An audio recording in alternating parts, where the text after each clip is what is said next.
மும்பை மற்றும் பஞ்சாப் அணிகளுக்கு இடையேயான போட்டியில் பஞ்சாப் அணி வெற்றி பெற்று சிம்மாசனத்தில் அமர்ந்திருக்கிறது. இன்றைய போட்டியில் வெற்றி பெறும் அணி முதல் இடத்திற்கு முன்னேறிடும் என்ற அடிப்படையில் இந்த போட்டி நடந்தது. அத்தகைய விறுவிறுப்பான போட்டியில் பஞ்சாப் அணி வெற்றி பெற்று முதல் இடத்திற்கு முன்னேறி உள்ளது. பிளே ஆஃப் உறுதியான நிலையில் முதல் 2 இடம் யாருக்கு என்ற போட்டி நிலவியது. சொல்லப்போனால் முதல் 2 இடத்திற்கு பிளே ஆஃப்க்கு தகுதி பெற்ற 4 அணிகளும் குஜராத், பஞ்சாப், ஆர்சிபி, மும்பை என 4 அணிகளும் கடுமையாக போராடின. 4 அணிகளும் சரிக்கு சரியாக நிற்கின்றன. ஜெய்ப்பூர் மைதானத்தில் நடைபெற்ற இன்றைய போட்டியில் டாஸ் வென்ற பஞ்சாப் அணி பவுலிங்கை தேர்வு செய்தது. இதனையடுத்து முதலில் மும்பை அணி களமிறங்கி நிலையான ஒரு ஆட்டத்தை வெளிப்படுத்தியது.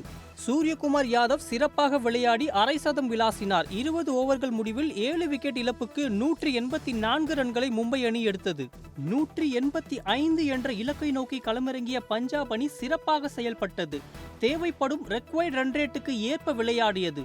பிரியன்ஸ் ஆர்யா மற்றும் ஜாஸ் இங்கிலீஷ் அதிரடியாக விளையாடினார்கள். பிரியன்ஸ் ஆர்யா 35 பந்துகளில் 62 ரன்களை எடுத்து ஆட்டமிழந்தார். பொறுப்பாக விளையாடிய ஜாஸ் இங்கிலீஷ் பஞ்சாப் அணிக்கு இந்த வெற்றியை பெற்றுக் கொடுத்திருக்கிறார். பஞ்சாப் அணியை முதலிடத்திற்கு முன்னேற்றி இருக்கிறார். நாளை லீக் சுற்று முடியும் நிலையில் இன்னமும் முதல் 2 இடங்கள் முடிவாகாத சூழ்நிலை நிலவுகிறது. நாளை ஆர்சிபி வெற்றி பெற்றால் மீண்டும் புள்ளிப்பட்டியலில் ஒரு மாற்றம் ஏற்பட வாய்ப்பு உள்ளது.